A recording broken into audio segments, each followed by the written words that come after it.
सिडकोकडून सर्वसामान्य नागरिकांची लूट होत असल्याचा धक्कादायक प्रकार समोर आलाय। वाशी खारघर परिसरामध्ये घरे बांधायला सिडकोच्या अभियांत्रिकी विभागाला 29 लाख रुपये खर्च आलाय। मात्र सिडको हीच घरं 75 लाखांपर्यंत विकत असल्याचा धक्कादायक प्रकार माहिती अधिकाऱ्यामध्ये समोर आलाय।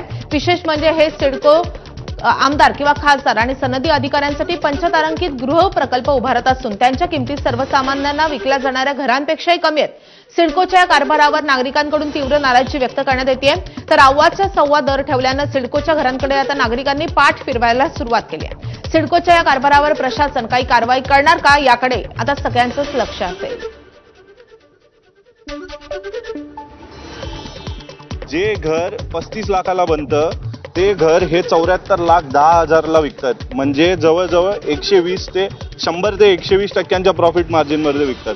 10% 20% प्रॉफिट मार्जिन असतं तर गोष्ट वेगळी होती, पण सामान्य लोकांसाठी घरं बांधताना अफोर्डेबल हाऊसिंगच्या नावाखाली सिडको हे फक्त आणि फक्त महाग घरं विकतात आणि सर्वसामान्यांना न परवडणारी घरं विकतात। सिडकोनं ट्रक टर्मिनसच्या एक 14 एकर जागेवरती जो काही प्रोजेक्ट केलेला आहे, तो प्रोजेक्ट जर एखाद्या बिल्डरनं घेतला असता, त्या केसमध्ये ते 44 ते 45 लाखाला 1 BHK घर बिल्डरनं तिथं विकलं असतं। आता सिडकोला लँड कॉस्ट जी आहे ती नाही आणि नॉमिनल लँड कॉस्टसाठीचे काही पैसे जर त्यांनी लावले असते तर ती घरं त्यांनी 20 ते 25 लाखांमध्ये विकणं अपेक्षित आहे। जब लॉटरी निकाला था तो इन्होंने हैंडओवर का डेट दिया था हमको 2025, लेकिन अभी इन्होंने रिसेंटली रिवाइज जो रेरा में अपडेट डाला है तो वो 2030 है।